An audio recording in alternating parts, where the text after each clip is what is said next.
Thank you, Mr. Chairman, and thanks to the committee for having this hearing and for the witnesses to be here. All I know is that for too long, my constituents in southern rural Michigan have been missing out on the 21st century digital economy due to flawed broadband availability maps. But more importantly, I don't care whether I look at it through a shapefile in the fabric or how granular I get. I can't find broadband at my property. And so I'm left out as well. So it's personal to me. And so I commend the members of the committee here today for offering this legislation and for us debating it. I'm just hoping it works as we move forward with what ought to be. When I first heard about shapefiles, I remember my singing quartet experience of shape notes. I know all about that. But shapefiles I want to learn more about through practical experience. Mr. Spalter, in your testimony, you spoke of how the broadband serviceable location fabric could be the underpinning of as you said, a contemporary, tailored, and updatable broadband map to serve as the foundation for all future spending decisions. I believe we must ensure efforts to improve our maps are not just for the short term. So I think I agree with you on that. How important is it for the fabric to reflect changes in mapping capabilities in the future? And do you have recommendations on how we can improve mapping sources so that the fabric can be constantly improving? The foundational element of any improvement for future broadband mapping methodologies has to be, again, that location fabric that will be a national data set that shows where locations are served, but also importantly where they are unserved.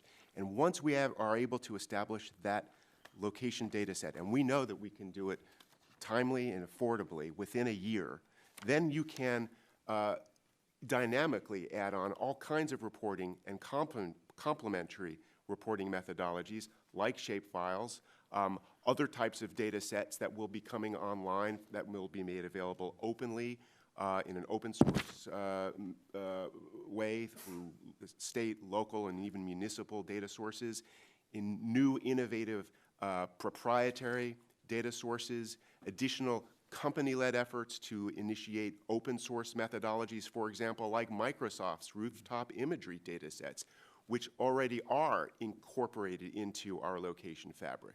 But it all starts with the need to have a baseline understanding of where our broadband served locations currently are and where they are not. And upon that, then, we can couple all kinds of other reporting methodologies, and we must do so, particularly as we're looking about the opportunity of spending $20 billion in the Rural Digital Opportunity Fund, 3/4 of which, according to the current design, will be out the door without the benefit of this foundational data set. We need to have a proper sequencing, which is why we support your efforts in this committee, echoing what's gone on in the Senate with similar legislation to move forward to establish this foundational data set. Thank you. I appreciate that. Mr. Asay, it's vital that we obtain more detailed information about where service is and where service is not, so that we can better identify the truly unserved populations. Do you believe incorporating shapefiles will help achieve this goal, and if so, how? Shapefiles will definitely help us achieve the goal of more accurately identifying households that are unserved. And to the extent we can do that, we can better marshal our resources to fill those gaps. Well, we hope that's the case, very much so. Ms. Bloomfield, can you talk about how important an ongoing and periodic challenge process is to improving our nation's mapping capabilities? Absolutely. So as everybody was talking about, whether you go shapefiles, fabric, what sequence you're looking at, again, there's still self-reported data. So at the end of the day, the challenge process is going to be really important because it's your sanity check. It's the one chance to be able to say what's really happening. Good nomenclature. So I think it's really critical. And we've seen it work in programs. RUS has a challenge process with some of their awards that they are doing under the Reconnect. It's an important part to make sure that if you've got federal resources that are pretty limited, how do we direct them, particularly to the unserved, then start working to the underserved, and then continuing to build and sustain networks. So if we're really going to tackle this as a country and we're really going to be serious about it, we've got to use the resources wisely, and the challenge process will help us do that.